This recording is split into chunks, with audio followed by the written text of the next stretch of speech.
first up, I would like to invite Ndogozo to please come up because she's brought this wonderful climate clock, which she's going to present to the Prime Minister here. Would you like to say a few words about it before? Please come. Hi guys, how are you doing? Firstly, thank you very much to the Honorable Prime Minister for inviting us. There is nothing that is exciting as seeing leaders who take issues of climate change seriously, who push for change, who engage with the youth in a meaningful way, and who even invite us to these stages. So we're really honored to be here. So I am Ndogozo Moloi from Climate Clock. Climate Clock is this beautiful tool. This is the portable version, but there's like monuments all around the world. So when the IPCC data came out and said that it's code red for humanity and we have less than 7 years to act, that scared us, because when we looked at policies, all the policies were saying Agenda 2050, 2070, 20 whatever. And that didn't actually speak to the urgency with which we needed to act for climate change. I myself, I'm from Durban, KwaZulu-Natal in South Africa, and I've experienced loss and damage. Just this year we had floods and landslides, and I lost family members. 2 of my family members died, and we lost infrastructure in just 2 days. We lost infrastructure worth 100 billion. And this is the same for the SIDS. So with the SIDS, your Bahamas and other places in the Caribbean, that's what they're experiencing. And we want to adapt, and we are happy that we have leaders that are pushing for a loss and damage finance facility. And we've done research to track how much money is owed in loss and damage. And yeah, it's on our website. You can go there. I'm like rushing because of time. But Prime Minister, we would love to give this to you, and we would love for you to use it. And when we ask for the billions, remind them that we could be asking for more, but we only want billions. Well done. Thank you so much for coming and sharing that with us this morning. And I'm going to hand directly over now to Stephen, who's from PwC, who have enabled us to make the Extreme Hangout possible this year. So we're incredibly grateful to them. I'll let you take it away, Stephen. Thank you. Wonderful. I'm keen to get started. And actually, thank you for those very fantastic words. I almost don't need to give an introduction to the panel now. You've nailed it in terms of what we're here for, and what we're trying to do. We've seen many speeches over the last couple of days, and clearly we're not where we need to be.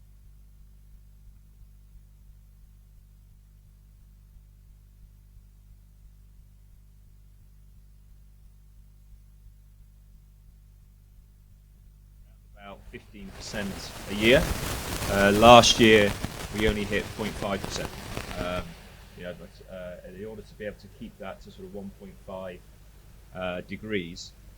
Now the next generation understands this very well, and I guess it's pretty clear there's been a collective failure in parts of my generations and generations that have gone before.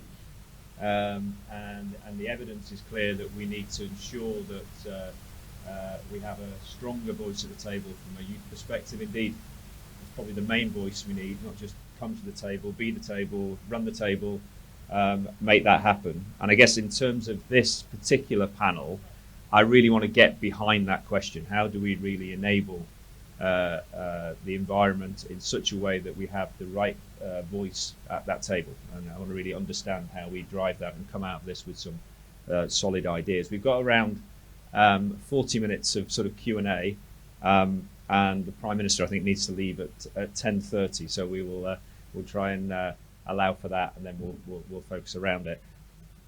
Sure. Just in terms of, thank you. Just in terms of quick introduction. So obviously we're joined by the Prime Minister Philip Davis, who's the Prime Minister of the Bahamas. a country that's obviously on the front line of climate change. What many might not know is that the Prime Minister entered politics late, so he's actually a very well-known local and international corporate and human rights lawyer, highly distinguished legal educator, and a passionate sportsman. So a bit more background on the Prime Minister. I'm also joined next to me by Rosalind Skillen. So Rosalind is a climate activist and campaigner, studied her Master's in Environmental Policy in Dublin, and alongside her studies, Rosalind works for the environmental charity Keep Northern Ireland Beautiful, and she's also a columnist at the Belfast Telegraph. So welcome, Rosalind. Also joined by Nasha Kuvelier. She's an environmental scientist, climate change specialist, had a degree in environmental sciences and a specialist in climate change, co-founder of SSF, more than 10 years of activism and project management related to mitigation, adaptation, and awareness. Back in 2015, she was chosen as one of the 2 UNESCO Youth Global Delegates at the Paris Agreement. So welcome, Nasha. Also joined by Bradley Watson. Bradley is an environmental scientist investigating nature-based solutions to global climate change. He holds a master's degree in biology and sustainable development, and his goals is to identify opportunities in natural ecosystems that will allow us to actualize climate adaptation strategies by developing appropriate solutions in the context of international and local policy frameworks. So Bradley, welcome. And finally, Tarek, fellow panelist from the Middle East, is a co-founder of 3BL Associates, so co-founder of an ecosystem of social and planetary systems enterprises with impact in over 90 countries, including 3BL Associates, Diversity on Board, Recipes for Wellness, and Public Planet Partnerships. Tarek's from the state of Bahrain. So just welcome my panelists, please. So maybe I will kick off with the Prime Minister, and maybe we'll have a conversation about whether I should start with the Prime Minister in the context of giving youth a voice, but we'll start with the Prime Minister. So 3/4 of those under 30 believe that business and political leaders have messed up. How can people in positions of power rebuild trust between generations and allow for meaningful cooperation on the climate crisis? Prime Minister. One word: engage them, and continue to engage them. For my part, I do appreciate it that our voices are old and tired. And unless we do have and cultivate the sensitivity in our young about their surroundings and the environment, it'll all be lost. Because our generation, many of us have just given up, who have some concern about it. I have not, and I will not give up. And I try to emphasize that to a lot of my peers, but at the same time encourage them to bring along the young people. So, for example, we have exposed 2 college students from University of Bahamas, high school students. We brought them over so they can start from this age to understand what's happening, what we are doing or not doing, and to lend their voice to action. Because for far too long, all we've been doing is talking. This is the 27th Conference of the Parties, designed for the purpose of talking about the protection of our environment. And what do we have after 27 years? More flooding, mudslides, more hurricanes, with great intensity. As we speak, as we sit here, we from the Bahamas, worrying about what's happening now as a result of Hurricane Nicole that is passing through our islands as I speak now. And the only way, we talk about the 1.5 we should keep alive. But I've said to them, that ambition is on life support. I don't think we'll be able to achieve it. So what happens next? That's why it's so important for you who are going to inherit what we leave behind, understand what that inheritance is all about, and ensure that it has value and worth to you. And without a a world that reverses the loss of biodiversity, right? That reverses the trend of and reduces the carbon footprint. What will you be inheriting? And so it is important to let's engage the youth. It's not going to be easy to win their trust, but I think with the young being involved and being exposed to what we are doing at this level, it will assist in building that trust that's necessary. Wonderful. Thank you, Prime Minister. I just want to explore, so getting youth more involved, and I'm going to come to Rosalind initially, because there's always a danger that we pay lip service. We have various things that happen that bring youth into the debate, but is it substantive? And what do you think we could be doing to ensure that we get young climate activists more engaged, more involved, and that influence actually has an impact? What would be your perspective on that, Noel? Thank you, Stephen. Yeah, I think for me, it's not just a question of getting young people into the room or giving them a seat at the table, but it's about actually giving them like the skills development, the training and the capacity building so that they can be effective when they're there. Because I think so often the focus is on getting young people into these spaces, but they haven't actually been given the negotiation skills or the capacity building to really meaningfully contribute. And then that means that maybe they feel imposter syndrome or they feel like they can't contribute in the way that they'd like to.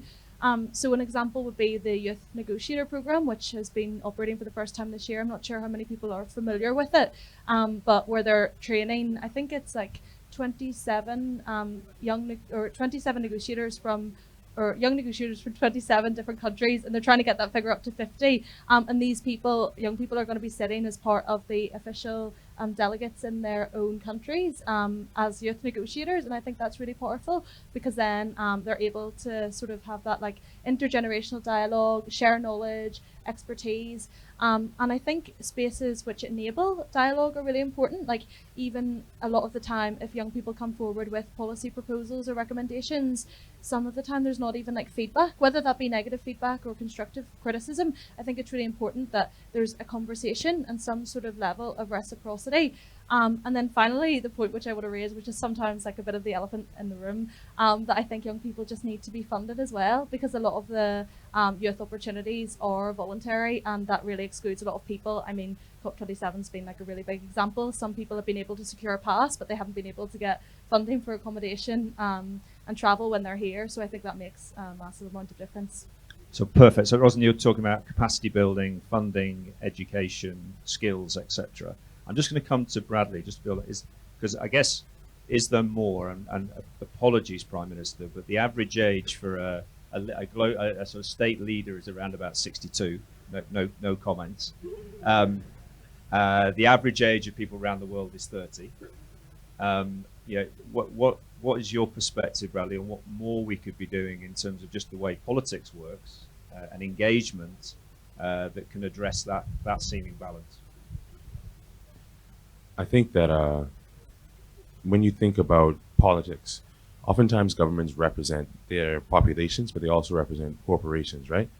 So how does a corporation operate? A corporation delegates responsibility for assets to qualified individuals and gives them the agency to make decisions and then follow through, right?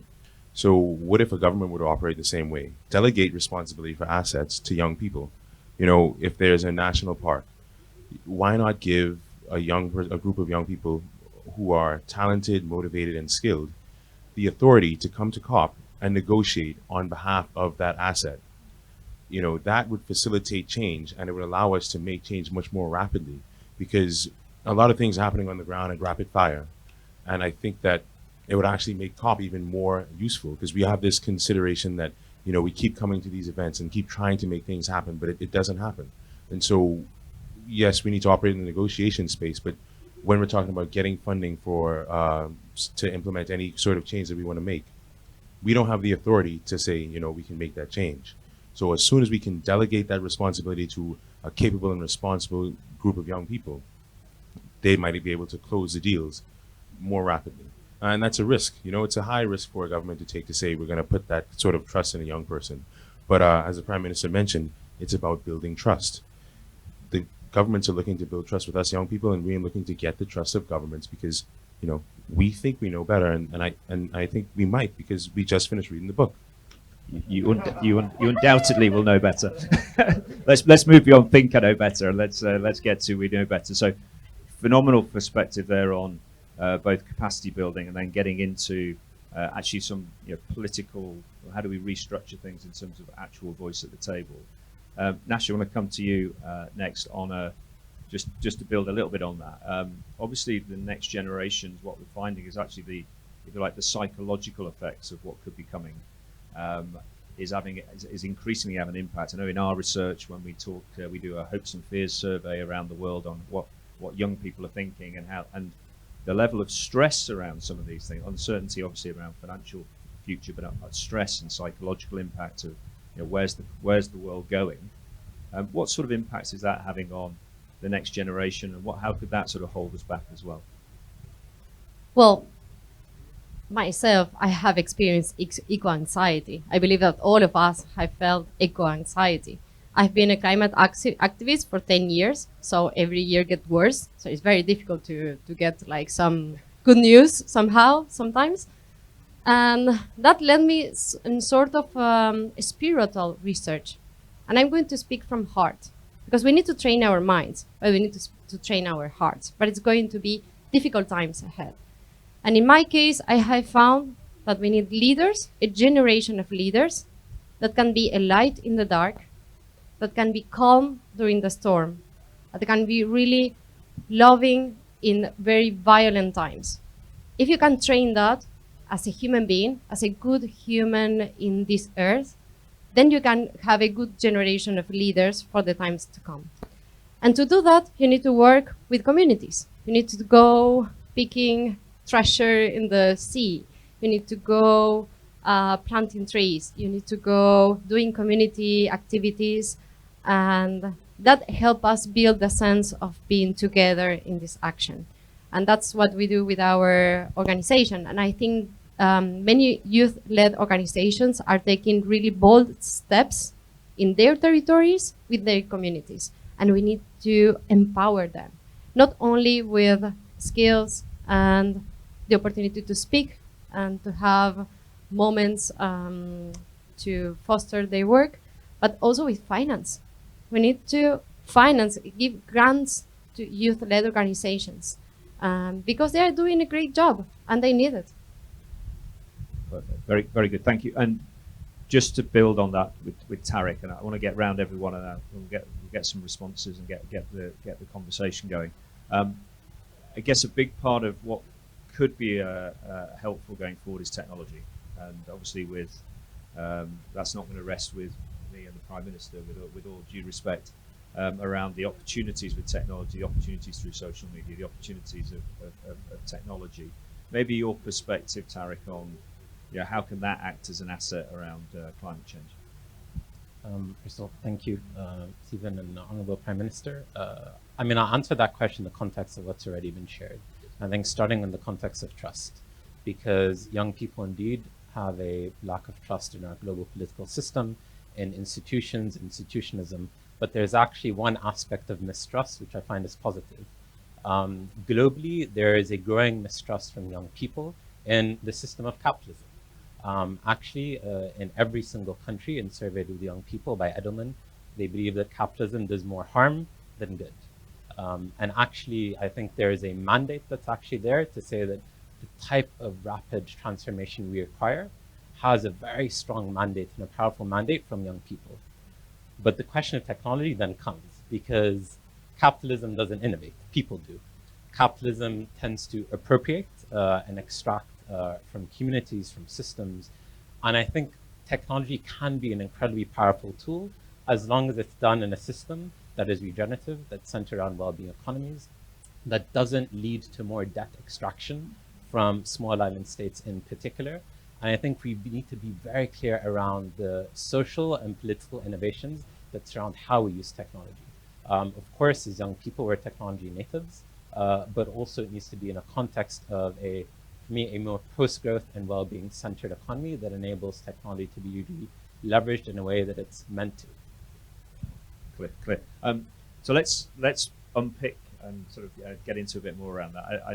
I'm keen to sort of think about that intergenerational dialogue, and maybe I'll start, Prime Minister, just maybe your reaction to the panel and their comments so far, and then what do you think needs to be done to foster ever stronger sort of intergenerational dialogue?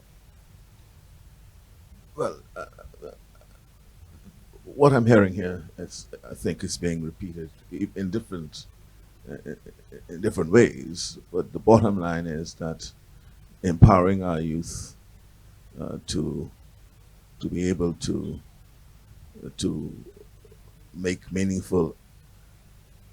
take meaningful steps to assist in the argument for action on the part of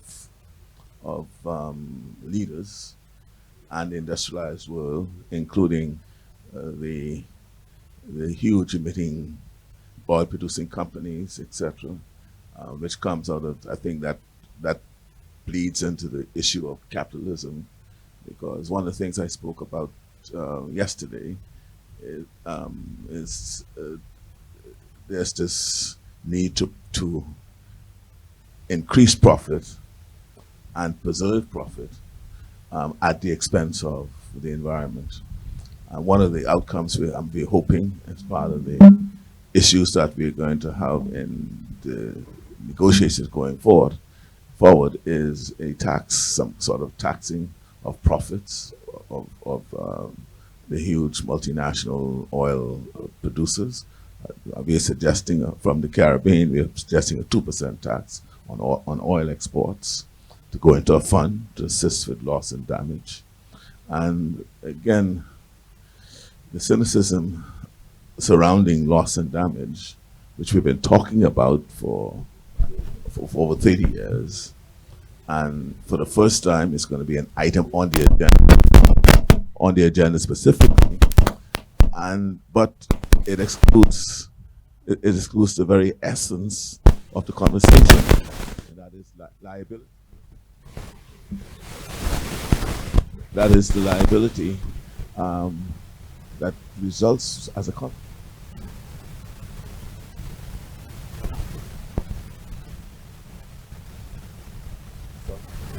Who will be paying for losses being incurred? And so the suggestion that perhaps a rethink of capitalism, a redefinition of capitalism to ensure that there is what I call an element of the common good, as opposed to the emphasis on profit at any cost, should be a part of the conversation going forward. In the Western world, when you start talking about, if you start talking about dismantling capitalism, the voices of the capitalists will be rearing their head, and then you'll be called the socialist, and that becomes part of the political conversation. And we know what some socialist countries and communist countries have produced, a lot of refugees as a result. And so it's very interesting what's happening right now today in America with the midterm elections, and some, the fear of one party being a socialist party, and democracy is really it's the geopolitical issues just compound the complexity of the question. But I think if we simplify it all, what is needed is a sense of what the common good is, having everyone buying into the common good. And I think if we understand that we are all our brother's keepers, and that we could only be kept if the world is a livable place. And it's not livable if we continue to have the mudslides, the wildfires, the hurricanes. You'll be it's not a livable place. And so I think that is where the conversation needs to continue being carried on. I think it's, again, the voice of the young has to be a very important part of it. I recognize that. And so for this year alone, we had a youth, 1 year we did something with the University of Bahamas in January. Then it was regional with the youth, and then we had another in July, sponsored by my government. And so, yes, we need to be able to fund events such as that and understand that the investment in creating young climate activists could only inure for our benefit, because at the end of the day, we could leave for the generation behind us a world that they could live in. And I call it a livable world. Perfect. Right. I want to sort of, maybe because it's, I guess one of the things about this COP is that loss and damage is part of the conversation. And maybe I'll go there in terms of having a bit more. But excludes the most important element of it. That's right. Liability. That's right. That's right. But I'm keen to get a different generational view on loss and damage. And maybe just as a sort of conversation with our four panelists. I don't know who would like to go first, just on what's a sort of perspective on loss and damage? Well, the fact that the loss and damage is first time officially in the agenda is a very good first step, but it's the first step. You need the second and the third and the fourth, right? You need the facility, you need to measure, you need everything. And we organize also the regional conference of youth, but for Latin America in September in Cartago, in Costa Rica. And one of the outcomes was to have a regional observatory of loss and damages. Not only lives, species, infrastructure, but also cultural losses. When a community cannot fish anymore, the fish that used to be there and the women do not gather in the same kitchen to have the same conversations and speak their language and cook together and make something for the community, then you have a cultural loss that is almost impossible to measure. Like, as you said before, language too, languages that are being lost. So we need to measure our losses, even if it is almost impossible to put a price on a human life, but we need to have some sense of measure, or at least to have a document information. Right now, on the loss and damages is because you saw a newspaper and some journalists. But if there is no journalist there to tell the story of what is happening, then there is no record. So we need to advance this as a region, and I think it could help in the conversation of having a loss and damage facility too. Just to add on to that, we were at the youth pavilion yesterday, and a young man from Pakistan came up, and he was from an indigenous group, and he was describing his experience of loss and damages. And he was saying to us, standing there, fluent English, saying that he lost his mother due to the climate change impacts in Pakistan. And looking at that man speak to us, I had to take into account, how did he get here? How did he travel to that spot? How did he learn to speak English so well? How did he learn to be a public speaker and get the entire crowd to listen to him and understand what he's trying to say? And for all those things to come together, for him to come and deliver that message, it made me realize, all right, so there was a community that didn't have somebody like him to come and represent them. Or there was a community that had somebody like him who couldn't afford to send them. Or maybe that person wasn't able to speak English and bring that message. And so, like you say, if there's no representation, and if there's no way for us to measure these losses and damages and represent them on a world scale, to add on to that, every day I meet somebody new who has a loss and damage. And so the picture of it all is not just limited to a small island state or a developing country, because there are individuals. I met somebody from Louisiana, and we were having a conversation about loss and damage, and then we realized, the state of Louisiana needs to sue their own government for loss and damages due to climate change impacts, but their government is not allocating resources to respond to that. And then we had conversations about internal migration. You were talking about when you have somebody who has to leave their community and go and live near to a city in, impromptu housing, looking for work. Those individuals are put in a vulnerable state, and they're more prone to engage in risky behaviors. That's, perilous for our world, and we're losing resources, human resources, every day. We're losing souls. So it's a very complex and a very grand issue. Yeah. And Tariq, in a country that's pretty much under threat in terms of rising sea levels in Bahrain, your perspective on that? Yeah, I mean, just to also build on your point, I think any young person who's lived through a heat wave or a hurricane doesn't go through PTSD. It is continuous traumatic stress disorder. It is something which is so deeply ingrained. And of course, we know that people who are burnt out because of that can't save a burning planet. And there's a psychological element around loss and damage, and cultural element indeed that is so hard to quantify.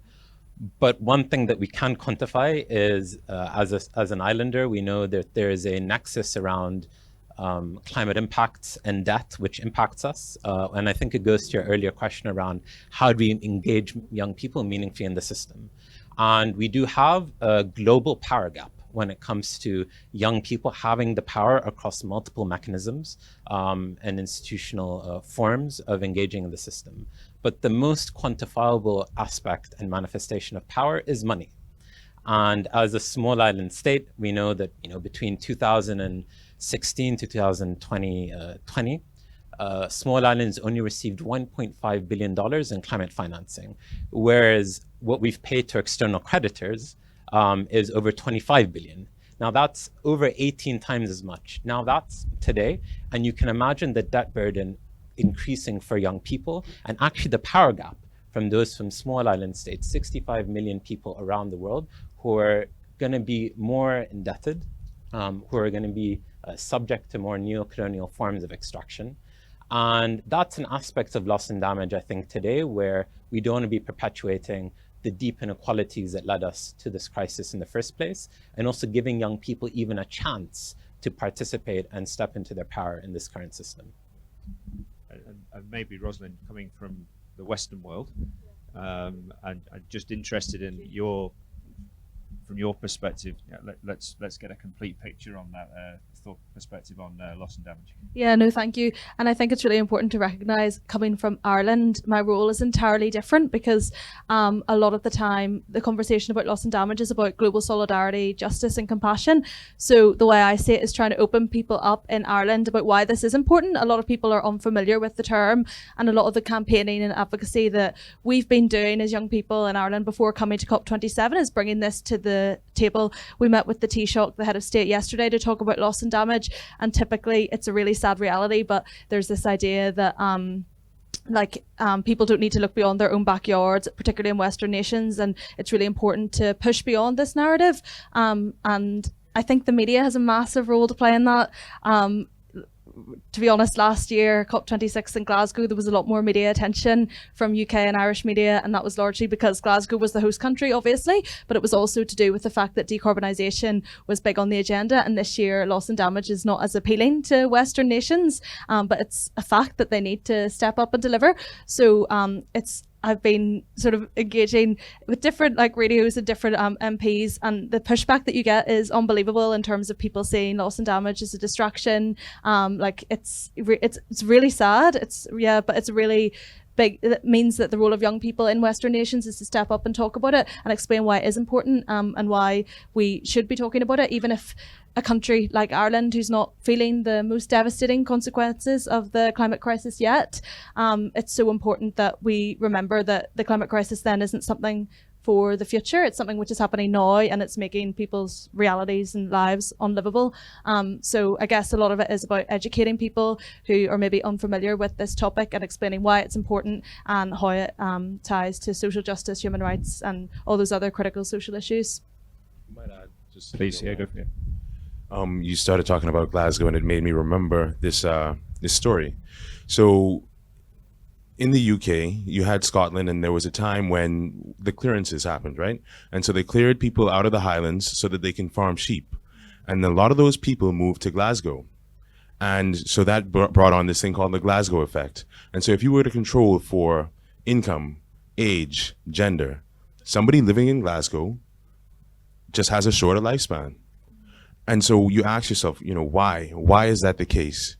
And it's because those people were moved from their cultural heritage. and put in a place that they did not want to be. And so if you were to relate that story to somebody in the Western world and you say, listen, think about it, it's happened in your own country. It's not a different situation. If you take somebody from where they belong and put them somewhere they didn't want to go, it's going to have a negative impact. And there's evidence for that. And it's with a group that they can identify with. So, you know, that might be a tool you can use when you go to speak to people, yeah. Perfect, right. I want to just kind of conscious the Prime Minister's going to have to leave in a moment, so I'm keen to get your sort of final perspectives on what you've heard here and I guess hopes for the future. Yeah, I think one of the why loss and damage is a topical conversation that should be embraced by the youth. It has, because it is about compensation and compensation in a way that it is not. Why compensation? It's because start from the Bahamas. If you profile our debt, the debt of the Bahamas, you'll find that more than 40% of our debt is directly attributable to reconstruction and recovery from the consequences of climate change. We incur that debt because we have to borrow monies to reconstruct and for recovery. Now, every time a hurricane comes, right, we have to borrow to reconstruct and recover. So that is debt that's being left behind for you behind us to pay.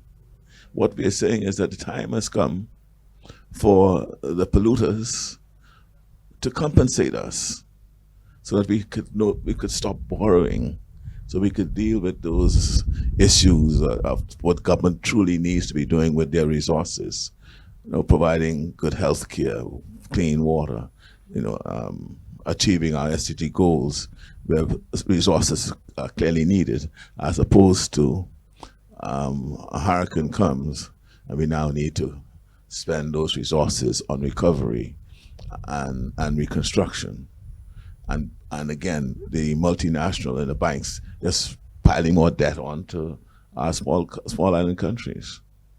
And what is more, the access to funding is the criteria to be able to get it for small island developing states has to be revisited as well, because they have these protocols of, well, you're a graduated state because your GDP is such that you are not entitled to get grants and or concessionary loans, and even those numbers are skewed. We have to look at it because debt sustainability ratios has to be rethought of. I've been meeting with the IMF. We had a strong meeting with them this week, and there has to be, and they've undertaken to relook at how they treat and assess our debts in respect to debt sustainability. And so, in closing for me, we need to continue to engage young people, get onto your governments, and make a difference. And just don't sit back and wait for them to do anything. You take it upon yourself and understand that this world belongs to you. And when you grow up, you want to be able to live in the world in a comfortable, what I call a comfortable zone, where you're able to enjoy what I call the natural joys of life, to which we all have that right, the entitlement to what I call the natural joys of life, to be able to live, have a loving family, be able to grow your children up, have the joys of seeing them graduated from high school and to see them they prosper in life. And that's just not to have the short-term view, well, I am now enjoying myself and forgetting what's behind. Always live on the pretext that what I do I should be doing it to ensure that the common good is not adversely affected by my act and conduct. And so young people continue. For my part, I'll continue to, well, being among the young makes me young, or at least feel young. And so you'll have me amongst you all the time. So I wish to thank you all for having me. Just being here is sufficient for me that I have to speak. I'm here to listen because I'm more inclined to act than to speak or talk. And I want to thank you all. Thank you, Prime Minister. Maybe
okay. We will continue. Thanks again to the Prime Minister for his insight. And we were just having a short sort of off-site conversation. I just want to move the conversation specifically into this intergenerational voice. And actually, as I was talking and thinking about things, this, I guess, loss and damage is kind of an intergenerational point as well, in terms of what's the loss and damage that's been inflicted by generations to generations, and using that as a sort of prompt. Just some, I guess I'm looking for some concrete ideas in the sort of political discourse as to exactly how we can drive a stronger voice from an intergenerational perspective. And maybe, I don't know who wants to take that first, Bradley? Yep. So this idea, when you were talking about it being an intergenerational challenge, and this debt crisis being an intergenerational challenge, right? You think back to the caste system in India, right? When somebody is, born into a caste and is burdened with the debt of their parents, and that debt limits their progress in society and their ability to adapt to life around them and to take advantage of the opportunities that they're entitled to as humans. That's what we're doing to countries every single day. If you are in debt for a hurricane that happened 20 years before you were even born, and now that debt is sitting on your country's balance sheet and limiting your access to financing to make any changes for the future that are going to make your life better. It's, okay, we have an accounting system, we have a financial system where people have to be held accountable and there needs to be responsibility. That's the only way it's going to work. But it's also just simply unfair to burden people with debts that they did not incur themselves. To move on to thinking about how to empower youth. I know you were saying that there are 27 countries represented in this youth negotiator group. And I just wanted to point out that these young people came from the Bahamas so that they could get a head start, basically. It doesn't make any sense for us to learn the same lesson again and again. You don't need to have somebody find their way into the system and figure it out and fumble around, and then next year somebody else has to do that. So our goal is to guide them through so that when it's their time to step up to the plate, they're doing it better than we are. Yeah, sure. So I think we need kind of a really collective brainstorming about how we deal with loss and damages. Of course, we need money, but that's for compensation, right? How do we face next loss and damages? And to share best practices, how do we manage migrants? How do we manage agricultural losses? How do we manage the lack of safe water? How do we manage food insecurity? How do we manage gender perspectives? Because when you migrate and you are a young woman, you are far more vulnerable to harassment than other communities. So how do we manage all of this? And if we start taking steps, it's going to be easier to manage than if we wait to the storm to really harass everything and have other people coming, and that's going to be far worse.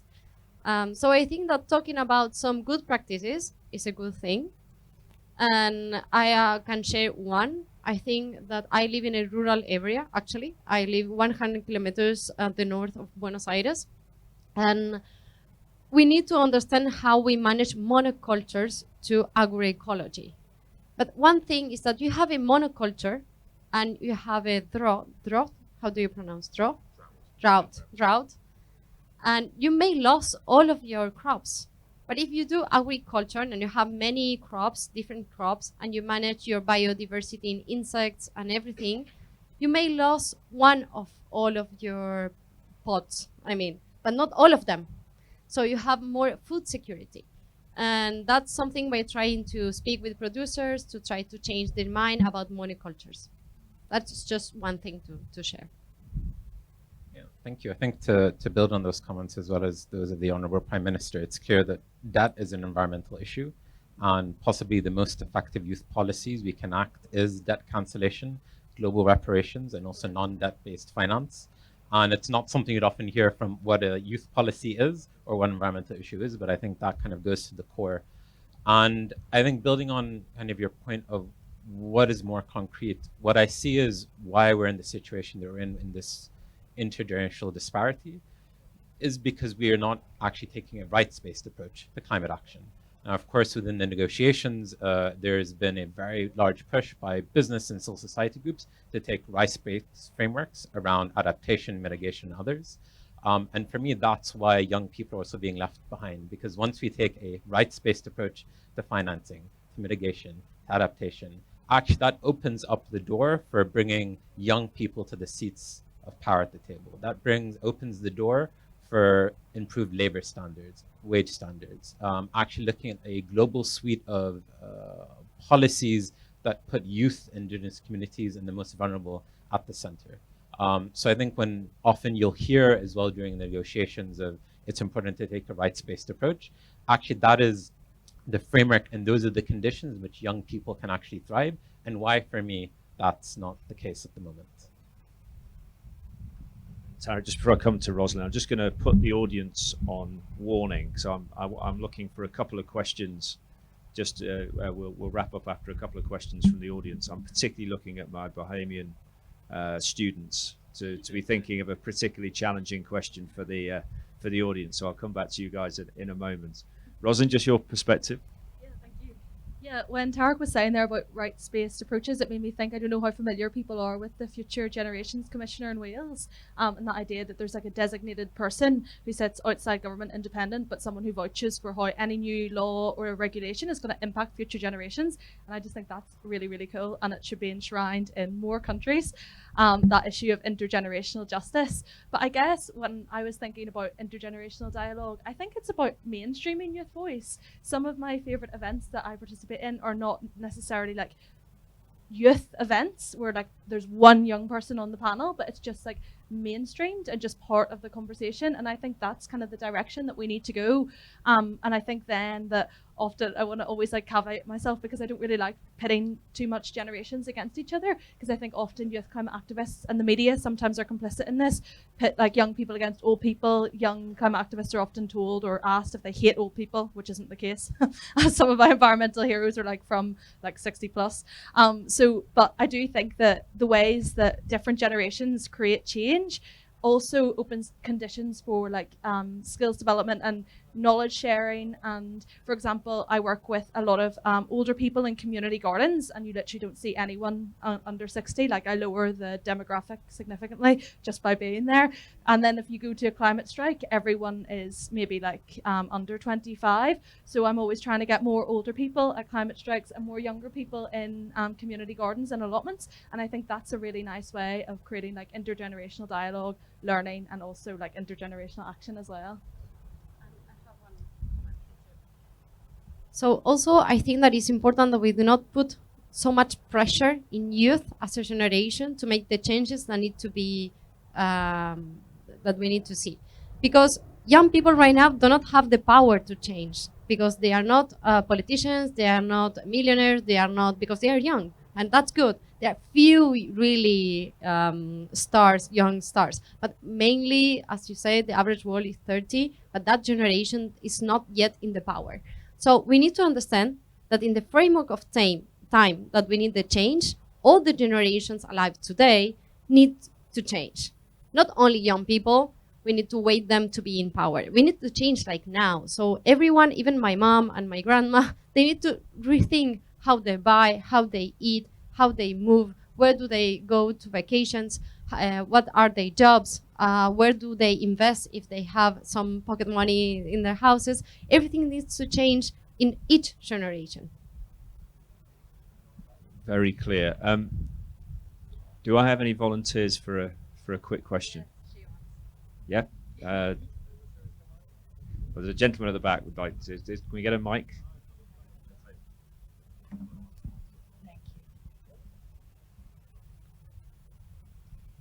Thank you. I'm wondering from the panelists, there was some talk of rights-based approaches, which I think is useful. I'm wondering where you think of sort of ecocentric perspectives in that sort of rights-based framework. Many of the indigenous communities that you guys refer to deeply believe that the set of relations that we have with the earth should be different. Would it help if we gave rights to nature? How do you feel about that sort of thinking? I think rights of nature is like, yeah, really, really important. And I'm really happy to say that in Ireland, some local councils have already adopted a rights of nature approach. Friends of the Earth in Ireland are doing incredible work on this. And people who are looking at rivers and areas of peatland, for example, areas of the countryside where they've put in like a wind turbine without consultation on biodiversity and stuff. So I think that we really need to enshrine a rights of nature approach, and I think that moving away from like that human-centric approach is definitely part of the conversation with young people as well. So yeah, I think it's like imperative. So in Latin America, you have 3 countries that actually recognize nature as a legal status. So you have Ecuador, Bolivia, and Chile right now with all the changes that have happened in Chile. And that's it's also a good first step for non-indigenous communities, like more like Western ideological countries, to recognize nature with a legal status. Because then you can have some litigations regarding nature damages or ecocide or whatever the terms you want to use. But we need to recognize them as a subject of legal status. Yeah, I love that question. It's one I also work on. I run a platform that looks at interspecies collaborations, and we look at what the rights-based approach look like for human and more than human communities. And I think there's a traditional method or way, which is we assign rights to a river, a mountain, an insect, and individualize, compartmentalize aspects of nature. I think that's how the movement really had started.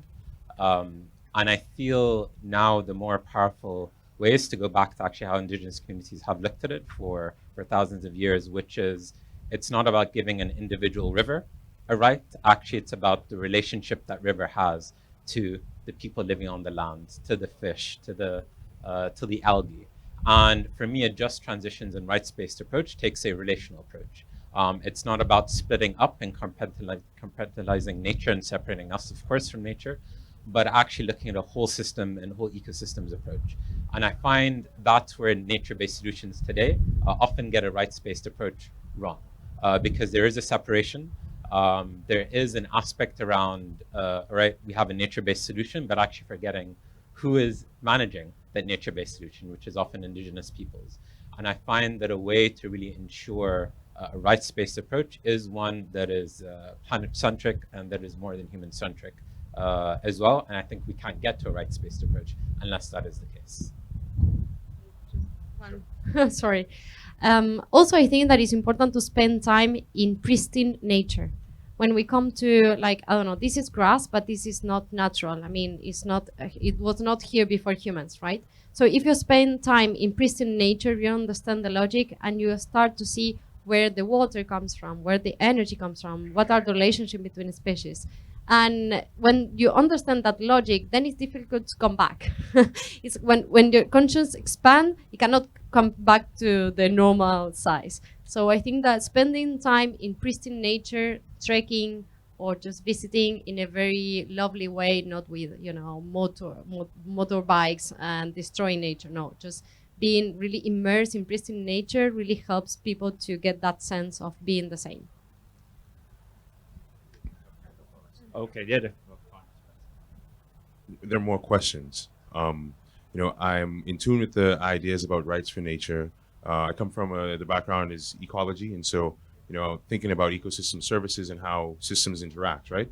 And one thing that always comes to mind is that we never actually quantify everything that an ecosystem gives us. There will always be something else left out. And so if we're trying to make our decisions based on the value of an ecosystem, and we're always going to underestimate that value, then, you know, I think that that's not necessarily the best way to go. So thinking about it as a rights-based approach does seem more appropriate.